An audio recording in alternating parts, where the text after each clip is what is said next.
कैसे हैं मुरादाबाद के तमाम साथी। कैसा चल रहा है लॉकडाउन? मेरा ख्याल है अच्छा ही चल रहा होगा। एक परेशानी तो है ही जिसे हम सब झेल रहे हैं मुसलसल।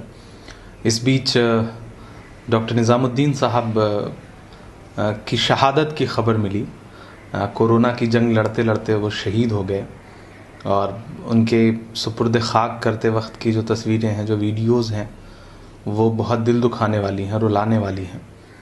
कल से लगातार मैंने कई बार वो वीडियोज़ देखे और मुझे लगा कि एक अजीम इंसान ने कोरोना की जंग लड़ते लड़ते ख़ुद को कुर्बान कर दिया इस देश के लिए, इस वतन के लिए। हम सब उन्हें सल्यूट करते हैं, उन्हें खराज अक़ीदत पेश करते हैं और साथ ही साथ उन्हें इस बात के लिए और सलाम करता हूँ कि मुरादाबाद पे जो पिछले एक हफ्ते में जो मुरादाबाद की तस्वीर दुनिया के सामने बनाने की कोशिश की थी मीडिया ने, एक उस घटना की वजह से, नवाबपुरे की घटना की वजह से, उस दाग को भी अपनी शहादत से लगभग धो दिया है डॉक्टर निज़ामुद्दीन साहब ने।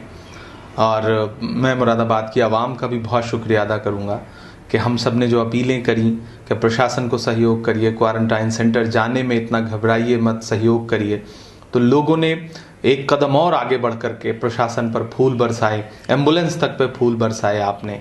तो वो तस्वीरें पूरे देश को बहुत चौंका भी रही हैं और हम सबको बहुत अच्छा भी लग रहा है। तो मैं मुरादाबाद की आवाम को सलाम करता हूँ इस बात के लिए कि आपने 2 कदम आगे बढ़ कर के हम सब के समझाने को बहुत शिद्दत से महसूस किया और उस पर अमल किया, तो इसके लिए आपको खुसूसी तौर पर सलाम।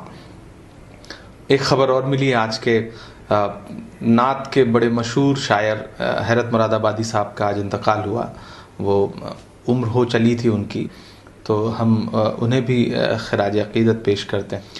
1-2 बातें मुझे आपसे और गुफ्तगू करनी थी कि जिस तरह से इन दिनों और केसेज आ रहे हैं मुरादाबाद में, पिछले 3-4 दिन में जो नंबर आए हैं केसेज के, वो बहुत चौंकाने वाले हैं और डराने वाले हैं और साथ साथ इस बात के लिए हमें मजबूर कर रहे हैं कि हम और एहतियात बरतें। अगर एहतियात नहीं बरतेंगे तो आप खुद सोचिए, मैं आवाम से ये बात कर रहा हूँ कि आप खुद सोचिए कि जब डॉक्टर तक इन्फेक्टेड होकर के नहीं बच पा रहे हैं तो आम आवाम का क्या होगा। तो खुदा के लिए, ऊपर वाले के लिए, जिस भी शख्सियत को मानते हैं उसके एहतरामन घर रहिए, बिल्कुल बाहर मत निकलिए। आपका घर रहना आपकी ज़िंदगी बचाएगा, आपके परिवार की ज़िंदगी बचाएगा। आज मैं कई न्यूज़पेपरों में देख रहा हूँ जिसमें प्राइवेट स्कूल्स जो है वो मुरादाबाद के लगातार लोगों को मैसेजेस कर रहे हैं कि बच्चों की फ़ीस जमा करिए। बिल्सोनिया स्कूल का एक मामला जो आज अमर उजाला में छपा भी है, किसी बच्चे के लिए मैसेज आया है कि आप फ़ीस जमा करवाइए।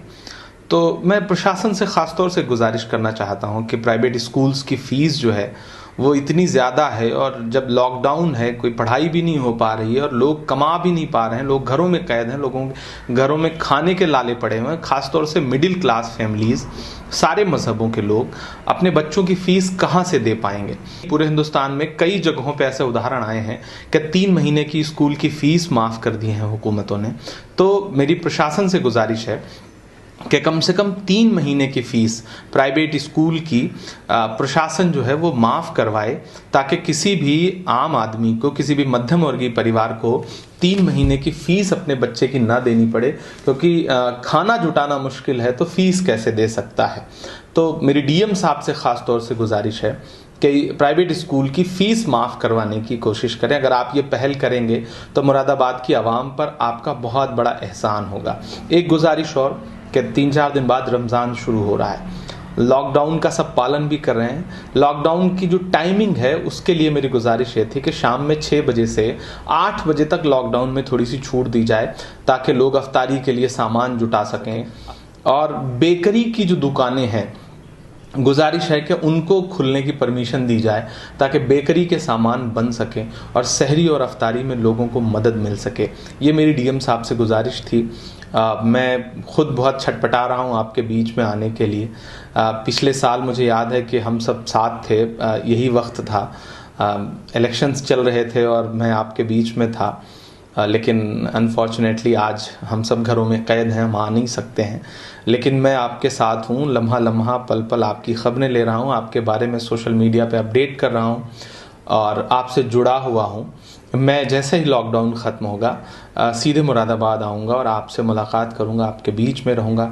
तब तक डीएम साहब से 2 खुसूसी गुजारिश के स्कूल की प्राइवेट स्कूल की 3 महीने की फ़ीस माफ़ करने की गुजारिश आपसे ख़ास तौर से, और लॉकडाउन में रमज़ान में 6 से शाम में 8 बजे तक की छूट दें, जिससे लोग सहरी और अफ्तारी के लिए सामान जुटा सकें, ख़रीद सकें। बहुत शुक्रिया।